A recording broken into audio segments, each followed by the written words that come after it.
우리에게 주시는 하나님 말씀은 요한복음 11장 1절부터 16절까지 말씀입니다. 신약성경 165면 요한복음 11장 1절부터 16절까지 말씀입니다. 이 계시의 말씀을 제가 받들어 읽어드릴 때 살아계신 주님의 음성을 들으실 수 있기를 바랍니다. 어떤 병자가 있으니 이는 마리아와 그 자매 마르다의 마을 베다니에 사는 나사로라. 이 마리아는 향유를 주께 붓고 머리털로 주의 발을 닦던 자요, 병든 나사로는 그의 오라비니더라.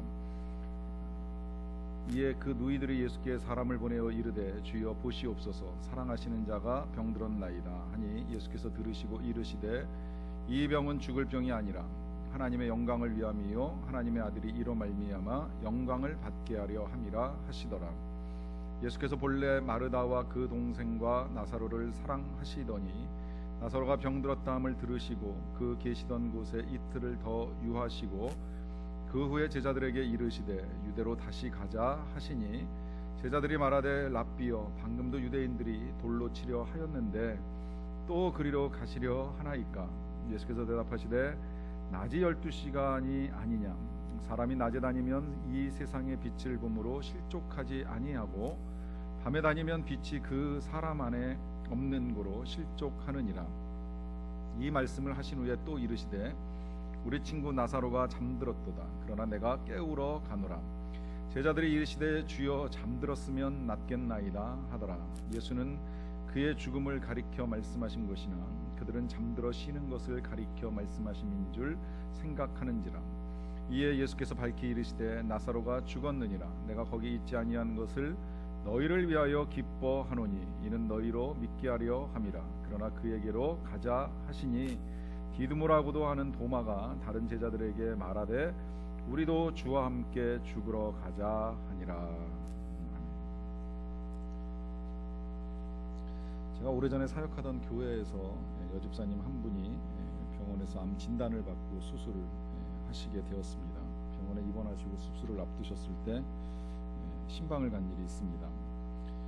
신방을 가서 집사님을 만나게 되었는데 좀 상황이 의아했어요. 그동안에 제가 목회를 하면서 여러 환자들을 만나고 또 병상 신방을 하는 일들이 종종 있기는 했습니다만 여느 때하고는 좀 다르다는 생각이 들었습니다. 이유인즉슨 환자가 환자복을 입고 계시기는 하지만 굉장히 분주하시더라고요. 그리고 그 옆에 통상적으로는 이제 그런 환자가 계시면 가족들이 와서 함께 아파하고 힘들어하면서 기도하고 예배하는 일들을 하게 되는데 옆에 간병해 주시는 분들이 한 분도 안 계셔요. 그리고 환자 대신 집사님은 계속 통화를 하시느라고 정신이 없으시더라고요. 옆에서 지켜보면서 도대체 무슨 일이시냐 말씀을 여쭤봤더니 지금 아들이 사고를 쳐가지고 이 경찰서에 가 있는데 수습을 해야 되는데 수습이 안 돼서 그렇다. 그럼 아저씨 이제 남편 되시는 교회 안 다니시는 분은 어디 계시냐 여쭤봤더니 이 부인 병나고 애가 경찰서 가니까 화가 나가지고 술을 마셨는데 술 마시다 쌈이 나가지고 또 남편은 남편대로 지금 파출소에 가서 앉아 있다는 거예요. 그 문제를 해결하려다 보니까 이 경찰서로 파출소로 전화하고 뭐 이 사람 저 사람 연락해서 도와달라고 부탁을 하려다 보니까 환자는 환자인데 전혀 환자 같지 않은 모습으로 분주하게 움직이고 계시더라고요. 듣고 제가 처음 이런 말씀을 드렸어요. 도대체 암이 집사님 댁 가정처럼 이렇게 암으로 대접 못 받는 집도 제가 처음 봤습니다. 보통 암 그러면 진짜 식구들이 다 달라붙어서 어떻게든 빨리 수술받고 치료받고 건강하게 되기를 위하여 기도도 드리고 여러 가지 일들을 하게 될 터인데 환자 한 명 달랑 병원에 두고 온 식구들이 뿔뿔이 흩어져서 이런저런 일들로 정신이 없으니 참 안타깝습니다 하는 말씀을 드렸던 것이지요. 그런 상황에서 목회자인 제가 찾아가서 그래도 하나님 사랑하십니다. 그래도 하나님께서 집사님 가정을 도와주실 것입니다. 말씀을 전하는 것이 쉽지 않다라고 하는 생각이 들었습니다. 사실 그런 상황에서 하나님이 나를 사랑하신다, 하나님이 나를 도와주실 것이다, 하나님이 나를 위하여 어떤 기적을 베풀어 주실 것이라고 기대를 갖는다는 것이 쉽지 않습니다. 하나님이 사랑하시는데 어찌 이런 질병이 임하는가, 이 자체만으로도 견디기 힘든 일인데 그 하나님께서 사랑하시는 집사님의 가정에 몰아닥친 여러 가지 우환과 환난, 이것들을 감당하는 과정 중에 하나님의 사랑 느낀다는 거 어렵지요.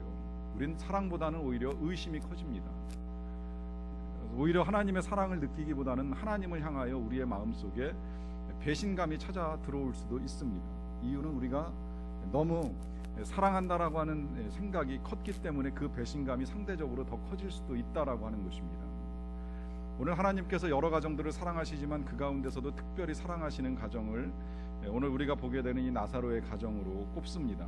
물론 하나님의 사랑에 차별이 없기 때문에 어떤 가정을 더 사랑하시느냐 덜 사랑하시느냐를 구분하는 건 쉽지는 않은데요. 그런데 그 와중에도 특별히 이 가정을 향한 이 성경의 표현이 반복적으로 하나님께서 사랑하시는 가정이라고 하는 표현을 자주 사용합니다. 아마도 사랑도 하시지만 정이 많이 들었기 때문이라고 여겨집니다. 이 나사로의 가정이 베다니에 자리를 잡고 있는데 예수님께서 갈릴리에서 예루살렘으로 오가시는 길에 이 지역을 지나시게 되고, 그러다 보니까 이 집에서 식사도 하시고 또 때로는 이 집에서 주무시기도 하시면서 나름 이런저런 정이 깊어졌을 것이라고 볼 수 있습니다.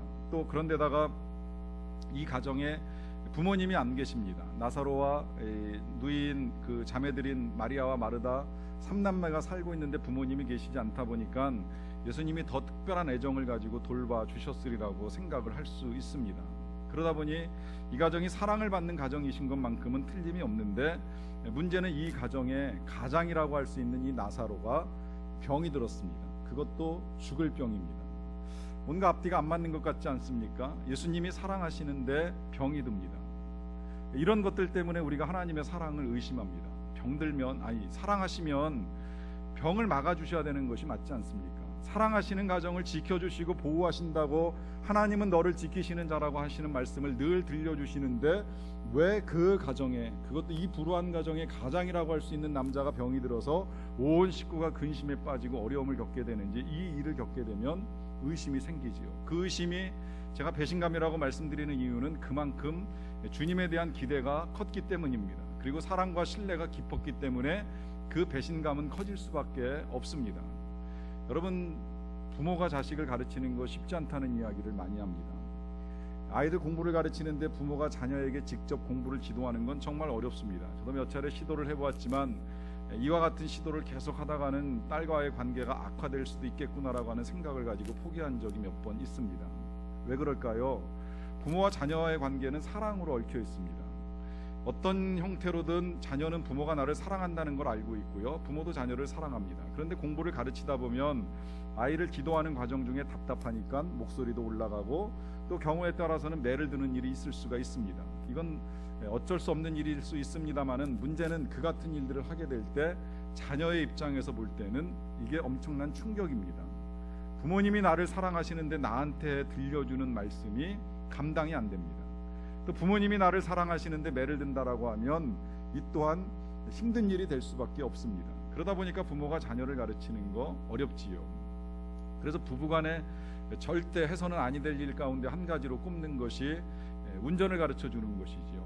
대개는 남자들이 먼저 운전을 배우고 아내를 가르쳐주는 일들이 종종 있는데, 이거 가르쳐주고 배우다가 부부싸움하고 심한 경우에 이혼이라는 말까지 오고 가는 경우들이 있습니다. 이 근간에는 부부간의 깊은 사랑과 신뢰가 있습니다. 그런데 운전이라고 하는 거 하나 때문에 하다 보면 답답해서 또 사고 날까봐 위험하니까 언성이 높아지고 소리를 지르는 일이 있다 보면 듣는 쪽에서는 이게 또 충격이 되는 거예요. 아니, 이 사람이 내가 그동안에 이 사람을 믿고 결혼하고 그동안 그렇게 헌신하면서 열심히 살았는데 이까지 운전 하나 가르쳐주면서 이런 소리 저런 소리 하는 거 듣다 보면 화가 나니까 그 화 때문에 이제 충격을 받고 여러 가지 생각을 하게 되는 것이죠. 사랑이 깊으면 깊을수록 그만큼 배신감이 커질 수 있다라고 하는 걸 우리 일상에서도 보게 됩니다. 마찬가지로 하나님의 사랑이 의심되는 건 그 하나님과의 교제가 깊어지면 깊어질수록 하나님이 나에게 해주시는 은혜가 충분히 느껴지지 아니할 때 그 사랑에 의심이 찾아 들어오게 되어 있습니다. 오늘 이 가정이 그런 일들을 겪게 됩니다. 하나님 사랑하시는데, 예수님이 특별하게 아껴주신 가정인데 질병이 찾아왔습니다. 근데 더 힘든 건 그 뒤에 이루어집니다. 이 병을 고치기 위해서 고민 끝에 나사로가 사람을 보냅니다. 보내서 도와달라고 하는 요청을 하지요. 이 본문을 제가 여러분들과 지난 1월 달에 1월 첫 주일에 보았던 말씀입니다. 그때 관점은 이 마르다와 마리아의 입장에서 가지고 있었던 생각, 예수님이 여기 계셨더라면 우리 오라버니 나사로가 죽지 아니하였겠나이다라고 하는 이 부정적인 생각을 우리가 새해에는 떨쳐버리고 어떤 생각을 가지고 살아갈 것이냐라고 하는 것을 가지고 말씀을 나누었는데요. 오늘은 이제 나사로의 입장에서 한 번 더 조명을 하게 됩니다. 나사로의 입장에서 생각해 보면 지금 자기가 가지고 있는 질병이 처음부터 그렇게 심각했을지는 모르겠어요. 그러나 시간이 지나면서 몸을 더 이상은 일으킬 수 없고 이러다가 내가 죽을 수도 있겠구나라고 하는 생각 끝에 죽어가면서 그가 마지막으로 혹은 최선이라고 생각했던 것이 예수님을 부르는 것이겠지요.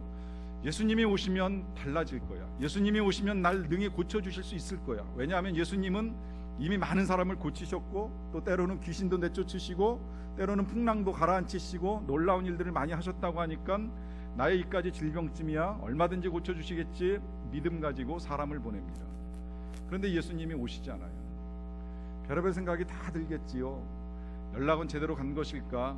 사람이 가서 찾아야지만 내 이 아픈 소식을 전할 수 있는 이 시대에 과연 그 사람을 제대로 만나기나 한 것인지, 아니면 만나서 듣고 난 다음에 이 예수님이 제대로 오고 계시기나 한 것인지, 다른 무슨 일이 생겼는지 기다리고 기다리다가 더 이상 기다릴 수 없는 상황, 죽음이라고 하는 상황이 닥치면서 그는 인생을 끝내게 됩니다. 이쯤 되면 마지막 한순간에 그래도 주님이 오실 거야라고 하는 믿음보다는 정말 주님이 나를 사랑하시는가라고 하는 의심이 훨씬 더 커질 수밖에 없습니다. 여러분, 우리가 가지고 있는 이 믿음에 대해서 의심을 갖는 또 하나의 이유는 응답의 지연입니다. 주님이 약속하시고 주님이 이루시겠다고 분명히 말씀하셨는데, 그래서 그 말씀을 믿고 기도를 드렸는데 기도 드린 것처럼 이루어지지 아니하는 여러 가지 결과들과 상황들을 바라보면서 우리는 또다시 의심합니다. 주님 정말 사랑하시나? 주님 정말 우리를 위하여 능력을 베풀어 주시는가? 특히 우리가 계속 이런 말씀들을 들어왔잖아요. 하나님이 해당장 야이로의 딸도 살리시더라. 또 파도와 풍랑에게 명령을 하시면서 가라앉히시더라. 특히나 이와 같은 일들을 하실 때는 비록 주무시긴 하셨지만 어느 순간 예수님이 일어나시자마자 명령을 하셨어요. 그러면 이같이 죽어가는 상황 속에서 사람을 부를 때에는 그 예수님께서 듣자마자 달려오셔서 사랑하시니까 특별히 빨리 달려오셔가지고서 고쳐주실 것만 같은데, 결국 예수님은 오시지 아니하고 내 자신이 죽어간다라고 생각했을 때에 나사로의 입장에서는 그간에 예수님이 보여주셨던 말씀과 사랑에 대한 모든 신뢰가 한순간에 무너지는 상황이라고도 볼 수 있습니다. 자, 이런 상황 속에서 이제 나사로가 보지 못했던 한 부분에서 일어나고 있는 예수님의 사건이 뭐냐면, 예수님이 제자들하고 대화를 나눠요. 뭐라고 대화를 나누시느냐면, 제일 먼저 찾아왔던 사람들과 말씀하실 때는 이렇게 말씀하셨어요. 이 병은 죽을 병이 아니라 하나님의 영광을 위함이요 하나님의 아들이 이로 말미암아 영광을 받게 하려 함이라. 일단 죽을 병이 아니라고 말씀하셨고요, 또 이 병은 하나님의 영광과 하나님의 아들이 영광을 받게 될 것이라고 말씀하셨습니다. 그 다음에 또 제자들 보고 가자고 말씀하실 때, 나사로가 이제 이미 세상을 떠나고 난 다음에 가자고 하실 때에 그때는 뭐라고 말씀하시냐면, 우리 친구 나사로가 잠들었도다 그래요. 그러나 내가 깨우러 가노라 하면서 잠들었다고 말씀하십니다. 제자들이 이 말씀을 이해하지 못해요. 여기서 제자들이 이해하지 못한 건 죽었다는 소식을 들었기 때문이 아니라 아직은 모릅니다. 죽었다는 소식은 아직 전달이 된 것 같지 않아요. 다만 이제 다급하게 찾아온 사람이 병들었다고, 죽을지도 모른다고 하니까 제자들 입장에서는 잠들었다는 말이 이해가 안 되니까 이렇게 말하는 거죠. 차라리 잠들었으면 좋겠네요. 그런데 지금 나사로는 죽을 병이 들렸다라고 하는데 죽었을지도 모르잖아요. 그런 식으로 지금 말씀을 드리고 있는 거예요. 그러니까 예수님이 분명하게 뭐라고 정리를 해주시냐면, 나사로는 죽었다. 그러나 내가 거기 있지 아니한 것을 너희를 위하여 기뻐한다. 이는 너희로 믿게 하려 함이라 하면서 죽었다고 말씀하세요. 그리고 기뻐하신다고 말씀하세요. 여러분, 이 말씀들이 지금 우리는 이제 정리해가면서 듣고 있습니다만은 듣는 제자들 입장에선 굉장히 혼란스럽습니다. 죽을 병이 아니라고 하시는데 죽었고, 하나님의 영광을 위한다고 말씀하셨는데 무슨 영광이 나타났는지 모르겠고, 그리고 마지막에는 내가 이 일로 말미암아 기뻐한다라고 하시는데 도대체 예수님의 기쁨이 무엇인지, 지금 나사로는 병들어 죽어 있고 또 그의 가족들은 깊은 슬픔에 빠져 있는데 그 와중에 이 예수님께서 홀로 기뻐하신다라고 하는 것이 무슨 의미인지 도대체 알 수가 없지요. 이렇게 지금 예수님과 제자들의 대화가 진행되는 동안에 나사로는 세상을 떠났습니다. 그리고 무덤에 묻혔습니다. 정확하게 표현을 해드리면 무덤에 갇혔다라고 하는 것이 맞습니다. 이스라엘의 무덤은 우리하고 좀 달라서 동굴을 팝니다. 동굴을 파고 시신을 넣고서 큰 돌로 그 동굴을 막게 됩니다. 그렇기 때문에 시신의 입장에서 뭐 생존하지 아니하지만 의식할 수 있다면 묻혔다기보다는 이제 갇혀 있다라고 하는 것이 좀 더 정확한 표현인데요.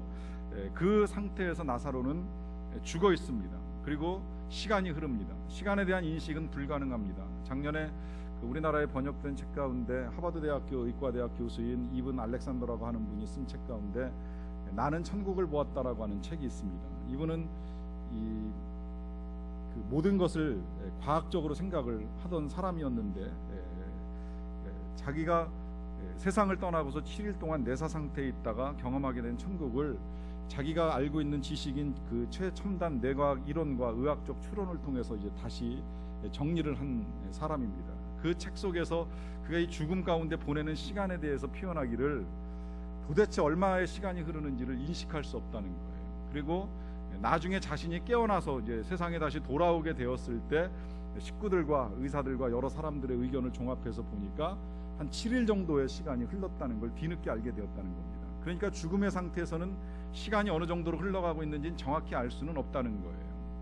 아마 나사로도 그걸 똑같이 경험했으리라고 생각이 듭니다. 이미 죽었고 어떤 상황에 어떤 시간을 보냈는지는 모르겠지만 그 시간이 가는 동안에 이제 어느 한순간 소리가 들려옵니다. 그 소리 가만히 귀 기울여 보니까 예수님의 목소리예요. 나사로야 나오라 부르짖는 이 소리가 예수님의 소리인 것을 알게 되고 몸을 일으켜 세우지요. 그런데 막상 몸을 일으키려다 보니까 이 나의 몸이 죽어갈 때하고 다르다라고 하는 걸 깨달았을 것입니다. 그냥 침상에 누워있다고 생각을 했었는데 컴컴한 동굴 안에 누워있고 그리고 자신의 몸이 이 시신을 감싸는 세마포로 쌓여져 있다라고 하는 사실을 느꼈겠지요. 그때 예수님이 한 번 더 말씀하십니다. 풀어놓아 다니게 하라. 그제서야 자신의 몸을 감싸고 있었던 세마포를 사람들이 풀어주고 그래서 움직이게 되었을 때 이제 한 사람 한 사람 눈에 들어옵니다. 예수님이 들어오고 예수님 주변의 제자들이 눈에 들어오고 또 자신의 누이 동생들과 구경하는 사람들이 보였겠지요. 이게 무슨 일인가 싶어서 의아해할 때 사람들의 표정은 굉장히 놀랐으리라고 생각을 합니다. 이게 어떻게 된 일이지? 어떻게 죽은 나사로가 살아날 수 있었을까? 분명히 우리가 죽은 것을 확인했고 무덤에 넣었고 돌로 막았었는데 그리고 사흘이라고 하는 시간이 지났는데 그 이후에 어떻게 이 나사로가 다시 살아서 우리 곁에 온다는 말인가? 그 놀라운 표정들로 이 나사로를 쳐다볼 때 아마 그 모든 상황들을 이제 이해하게 된 누이 동생 둘이서 나사로에게 달려와서 끌어안으면서 눈물을 흘렸으리라고 생각을 합니다. 그제 이제 하나둘씩 확인하고 정리를 하게 되는 거죠. 나는 죽었었고 나를 예수님이 살리셨구나. 그때 이 나사로가 예수님을 다시 만나게 됩니다. 떠날 때는 그랬어요. 떠날 때는 주님 다시 오시지 않는구나. 날 살려주기 위하여 우리 집으로 오시는 일은 이제 없구나. 내가 지난번에 보았던 예수님이 끝이었구나. 나의 이 질병 가운데는 아무런 능력도 도움도 베풀어 주실 수 없는 예수님이구나. 이렇게 생각하며 세상을 떠났는데 그 죽었던 나사로가 다시 살아나면서 무덤 앞에서 예수님을 다시 만납니다. 여러분, 제가 오늘 여러분들과 저가 다시 만나기를 원하는 예수님이 바로 이런 예수님입니다. 이런 예수님이라고 말씀을 드리는 것은 첫째로 그 예수님이 이와 같은 능력을 행하실 수 있는 예수님이라고 하는 사실입니다. 예수님은 죽은 자를 살려내시는 능력을 가지신 예수님입니다. 때로 이 능력 때문에 오히려 예수님을 믿는 믿음보다는 우리가 예수님을 향한 의심이 커져가는 일들이 있습니다. 왜냐하면 우리도 똑같이 이와 같은 일들을 겪을 수 있기 때문입니다. 그런 일이 일어나지 않기를 늘 바라고 기도하고 살아가지만 때로 인생을 살다 보면 주변에서 이 마리아나 마르다처럼 아주 가까운 사람이 생각지도 않은 나이에 빨리 세상을 떠나는 일들이 있습니다. 그때 우리가 기도를 드립니다. 주님 살려주십시오. 주님 이 사람을 도와주십시오. 고쳐주십시오. 간절히 매달려서 기도하는 일들이 있습니다. 그 같은 일들은 아니겠지만 우리의 일상 가운데 부딪히는 정말 이와 같은 악재들 속에서 우리는 하나님의 능력의 도우심이 빨리 임하기를 소망하면서 기도를 드립니다. 그런데 응답이 되지 아니할 때에 의심을 가지고 정말 예수님이 죽은 자를 살려내신다고 했는데 이 정도의 일도 못하시면서 우리를 도와주시는 것이 맞는가라고 하는 의심을 갖게 되지요. 그 의심을 깨칠 수 있도록 오늘 이 나사로를 살려주시는 예수님을 우리가 바르게 볼 수 있어야만 합니다. 그것은 이와 같은 일들을 통해서 주님이 우리를 사랑하신다라고 하는 사실이 너무나도 명백하게 드러나기 때문입니다. 그 사랑이 명백하게 드러난다라고 말씀을 드리는 이유가 있습니다. 그것은 이 나사로의 다시 살아나는 이 사건이 나사로 한 사람만을 위한 것이 아니기 때문입니다. 나사로가 세상을 떠날 그 질병에 놓여 있을 때 주님 분명히 말씀하셨지요. 이 일은 하나님의 영광을 위한 것이라고 말씀을 하셨습니다. 자, 그렇다면 그 영광이 어떻게 드러나는가? 오늘 본문을 좀 건너뛰어 가지고 11장 45절에 보시게 되면 이런 기록이 있습니다. 마리아에게 와서 예수께서 하신 일을 본 많은 유대인들이 그를 믿었다. 또 조금 더 건너뛰어서 보시게 되면 12장 9절부터 11절까지 이런 말씀이 있습니다. 유대인의 큰 무리가 예수께서 여기 계신 줄을 알고 오니 이는 예수만 보기 위함이 아니요 죽은 자 가운데서 살리신 나사로도 보려 함이니라. 대제사장들이 나사로까지 죽이려고 모이하니 나사로 때문에 많은 유대인이 가서 예수를 믿음이러라. 여기 분명히 증거되고 있는 사실이 한 가지가 있죠. 그것은 이 사건 하나 때문에 많은 사람들이 예수님을 믿습니다. 그동안에 유대인들이 예수님에 대한 신뢰를 갖지 못했어요. 믿지를 못했습니다. 그런데 나사로를 살리셨다는 이 사건 때문에 그 유대인들이 이제 예수님을 믿기 시작을 합니다. 그런데 그 와중에도 보면 이 대제사장들이나 이런 사람들이 나사로까지 죽이려고 모의를 합니다. 철학자인 키에로케고르가 이런 말을 했죠. 사람이 속는 방식에는 두 가지가 있다. 하나는 사실이 아닌 것을 믿을 때이고 또 다른 하나는 사실인 것을 믿지 않으려고 할 때이다. 예수님께서 나사로를 살리셨을 때 그 사실을 믿고서 예수님을 따르는 사람들이 있는가 하면 그 사실을 믿지 못하고서 예수님을 오히려 죽이려고 하는 사람들이 있습니다. 여러분, 여기서 우리가 잘 선택해야만 됩니다. 이같이 예수님께서 행하신 일들을 바라볼 때에 이것을 믿을 것인가 믿지 아니하실 것인가, 자칫 잘못하면 내 생각에 속아서 내가 진리를 거부하는 일이 일어날 수 있다는 거예요. 그런데 그 거부에 우리가 이유를 분명히 말할 수 있지요. 도대체 나의 삶에서 예수님이 살아계신 증거와 능력들을 경험할 수 없기 때문입니다. 그건 이렇게도 생각해 볼 수 있어요. 그러면 왜 예수님은 그 나사로를 살리시는 것과 같은 일들을 계속 반복적으로 하시지 아니하셨을까라고 하는 질문과 함께 생각을 해보는 겁니다. 그 질문에 앞서서 이제 예수님이 이 나사로를 살리실 때 하신 말씀을 우리가 다시 한번 생각을 해봐야 되는데요. 예수님이 뭐라고 말씀하셨냐면 이렇게 말씀하셨습니다. 나는 부활이요 생명이니 나를 믿는 자는 죽어도 살겠고 무릇 살아서 나를 믿는 자는 영원히 죽지 아니하리니 이것을 너희가 믿느냐. 주님이 부활이요 생명이시기 때문에 주님을 믿는 자는 죽어도 살겠다는 거예요. 이 예수 그리스도를 믿는 자는 죽을지는 모르겠지만 그러나 죽은 이후에 다시 살리시는 하나님의 은혜 가운데 들어갈 수 있다는 말씀입니다. 그리고 무릇 살아서 믿으면 이제 죽음이라고 하는 과정을 통과하긴 하지만 영원히 죽지는 아니할 것이라고 하는 것을 분명하게 말씀을 해 주십니다. 그 증거로 예수님이 하신 일이 뭐냐면 나사로를 살려내신 거예요. 그래서 예수님이 죽은 자를 살리신다라고 하는 걸 분명하게 보여주셨습니다. 그런데 우리는 무슨 생각을 가지고 있느냐면 또 보여주십시오. 또 증거가 필요합니다. 여러분 생각해 보세요. 어린아이를 데리고 등산을 가는 아버지가 있습니다. 아이를 데리고 산 꼭대기까지 올라갈 때 그 아이를 업기도 하고 안기도 하고 때로는 무등에 태우기도 하면서 산에 올라갑니다.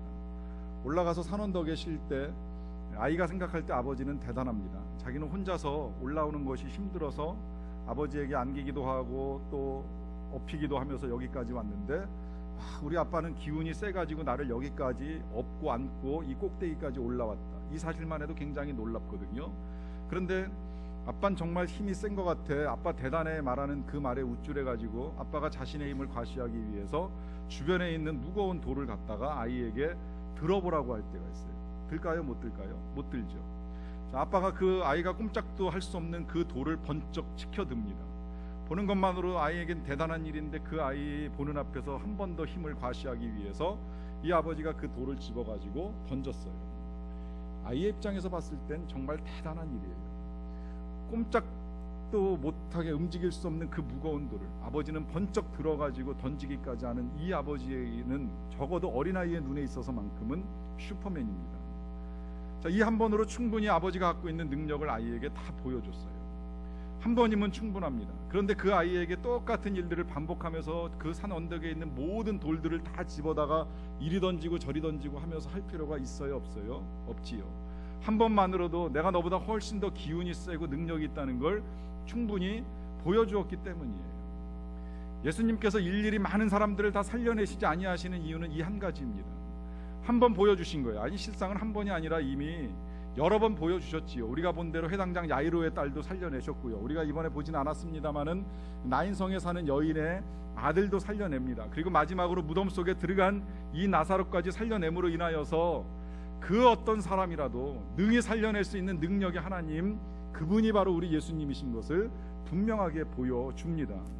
그런 면에서 만난 이 나사로가 만난 예수님은 이 나사로를 선택적 모델로 사용하신 거예요. 그러니 나사로가 얼마나 감사한 일입니까? 죽어갈 때는 몰랐지만 우리 예수님께서 나를 통해서 예수님의 능력을 드러내셨다. 나를 통해서 부활의 증거를 삼으셨다. 내가 죽어갈 때 그 깊은 의심과 배신감에 흔들렸지만 이런 나를 다시 살리심을 통하여서 주님이 나를 사랑하신다라고 하는 사실을 분명하게 드러냈다라고 하는 이 사실 앞에 감사하고 감격하는 것입니다. 실제로 우리나라에서 죽음은 아니지만 이제 죽음과도 같은 질병 때문에 오랫동안 고생하셨던 분이 한 분 계십니다. 대학을 다닐 때 갑자기 근육이 마비가 되는 병에 걸렸어요.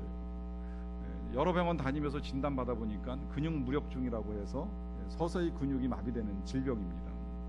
근육이 마비되면 이제 점점 활동이 불가능해집니다. 할 수 있는 일들이 점점 제한돼요. 걷는 것도 어려워지니까 학교를 가지 못하고 공부를 멈췄습니다. 그리고 할 수 있는 것이 없다 보니까 집에서 하는 일이 기도하는 일, 성경 보는 일, 책 보는 일, 그리고 신문 보면서 필요한 자료들 있으면 정리하는 일, 이게 할 수 있는 일의 전부였어요. 그래서 그 일로 5년 세월 동안을 보내면서 병과 싸웠던 분이 있습니다. 그런 그가 나중에 이제 다시 살아나게 되어서 사업도 하고 경영을 하게 되었을 때 그가 그 5년의 세월을 되돌아보면서 이런 말을 합니다. 질병과 싸우는 시간은 힘들었습니다. 그럼에도 불구하고 알게 된 것은 하나님께서 나를 기업가로 만들기 위하여서 필요한 두 가지를 준비시켜 주셨습니다. 첫째는 하나님의 기업을 세우기 위하여서 하나님의 뜻에 맞는 정직한 경영을 위한 신앙적 준비를 시켜주신 것이고, 또 하나는 다방면에서 많은 사람들을 이끌어갈 수 있도록 필요한 지식을 준비하고 해서 경영을 할 수 있도록 충분히 준비를 갖춰 나가는 일이었다라고 하는 것입니다. 이 두 가지의 준비가 끝난 다음에 그는 사업을 시작을 해서 처음엔 작은 구멍가게 같은 사업으로 시작을 했지만 현재는 많은 사람들이 알고 있는 이랜드라고 하는 그룹을 세울 수가 있었습니다. 그 그룹의 회장인 박성수 회장이 5년 동안 병과 싸웠지만 그 세월이 흐르고 난 다음에 다시 하나님이 주신 삶의 기회들을 가지고 해나가게 된 일들 가운데 간증하는 것들입니다. 여러분, 우리가 혹시라도 이 나사로 같은 일들을 겪게 될 때, 아니면 이랜드의 박성수 회장 같은 일들을 겪게 될 때 반드시 기억해야 될 것이 있습니다. 여기서 이와 같은 일들을 겪는다라고 하는 것은 그 같은 재앙을 겪는 것을 의미하는 것이 아니라 그와 같은 어려움 가운데 우리 마음속에 의심이 찾아 들어올 때를 말합니다. 우리 마음속에 하나님을 향하여 생길 수 있는 배신감이 찾아 들어올 때 기억해야 되는 것입니다. 그럴지라도 하나님께서 우리를 사랑하신다라고 하는 사실입니다. 하나님의 응답이 지연되고 더디다고 할지라도 그것 때문에 우리를 향한 하나님의 사랑이 끊어진 것이 아니라고 하는 것입니다. 더 나아가서 그 일은 현재에는 내가 풀어야 되고 내가 해결해야 되고 또 때로는 내가 넘어서야 되는 큰 산이 될지는 모르겠지만 이 일은 다른 누군가에게는 증거가 됩니다. 그러다 보니 하나님이 분명하게 말씀하십니다. 이 일은 아버지의 영광을 위한 것이요 아버지께서 기뻐하시는 일이 될 것이라 말씀하시는 것입니다. 우리에게 주어진 삶의 상황들이 그렇게 쓰임받을 것에 대한 믿음이 필요합니다. 그 믿음 가지고 나아갈 때 하나님이 우리를 살려주시고 도와주시는 은혜를 경험하고 이 일을 증거하며 살아갈 수 있는 저와 여러분들이 되실 줄로 믿습니다. 기도하시겠습니다. 사랑하는 성도 여러분들께 질문을 드립니다. 여러분들은 혹시 하나님의 사랑을 의심하셨던 적은 없으신지요? 응답이 더뎌서 내가 원하는 일들이 이루어지지 아니하여서 내 삶의 상황이 너무 힘들다 보니까 그것 때문에 나를 향한 아버지 하나님의 사랑이 의심되고 혹은 배신감이 들고 그래서 하나님을 떠나고 싶은 생각이 들었던 적까지 있으셨던 것은 아니신지요? 여러분, 오늘 이 시간에 주님이 우리에게 분명하게 말씀하고 계십니다. 이 일은 결코 죽을 일이 아니라고, 이 일을 통하여 하나님의 영광이 나타날 것이라고, 이 일을 통하여 많은 사람들에게 증거가 드러나게 될 것이라고 분명하게 말씀하고 계십니다. 그렇기 때문에 오늘 우리가 이 시간에 이렇게 기도를 드렸으면 좋겠습니다. 하나님, 현재의 상황이 감당할 수 없을지라도 하나님의 사랑을 신뢰하기 원합니다. 하나님의 사랑을 믿고 나아갑니다. 그리고 주님께서 일으키실 변화와 놀라운 증거들을 통하여 내가 하나님의 사랑을 드러내고 그 사랑을 알리는 일에 쓰임받기를 원합니다. 이런 고백을 가지고 하나님 앞에 나아가는 시간을 갖도록 하겠습니다.